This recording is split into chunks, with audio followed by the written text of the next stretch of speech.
the diva thing we can play into. I mean, it's not something that I connect to, but for you, it's been a huge part of your... give us diva moments sometimes, Meghan. What kind Don't of diva even moments act do like... I give you? Mariah Carey said, no.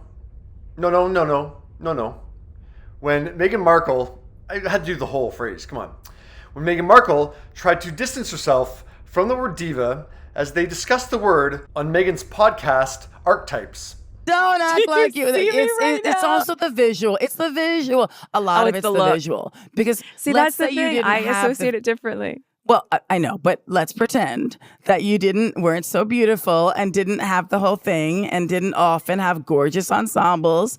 You wouldn't get as much diva stuff. I don't care. I'm like, when I can, I'm going to give you diva. While the actual definition of diva has shifted over the centuries, Mariah explained how she sees the term that she's often labeled with. For you, is it a compliment or a criticism?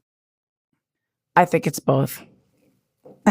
For me, I think it's both. I do. But your relationship with that word, I think, is more layered than a lot of people's. Yes. A diva, for me, they mean you're a successful woman usually, but also, and forgive me if we're not allowed to say the B word, but a bitch. Like, it's not okay for you to be a boss. It's not okay for you to be a strong woman. You know what I mean? Like, you should be diminutive. I think there's something that people find really threatening about a woman who is so secure in who she is that you go, I don't care what you have to say about this. This is how I want to turn up. I don't even know if I'm in that place yet. Meghan is clearly in the lamely as she fangirls out on Mariah several times in the podcast. You came onto the scene. It's like, oh my gosh, someone kind of looks like me. Did you feel like, I know that this person is, like, I can tell she's black and white? Yes. I can tell she's...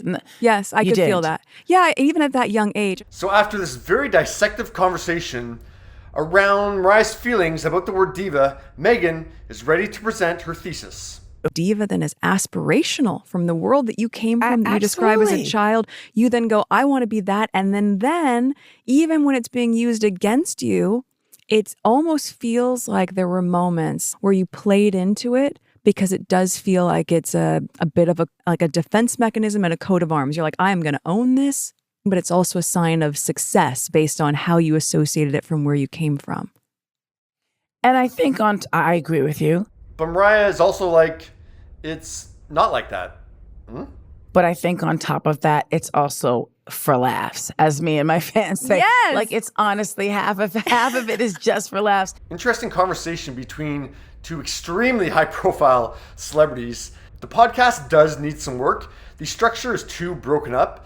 Like, throughout the Meghan and Mariah interview, Meghan goes on too many like sidebar, like little stories about other things connected to the situation. Yeah, it just doesn't work. So yeah, I would have liked to hear more of Mariah and Meghan just talking together, because it is so fascinating, because yeah, they could understand each other on a level that we could never. What did you think of Meghan skirting away from the idea of being labeled with the term diva? People strive for divadom, revel in it.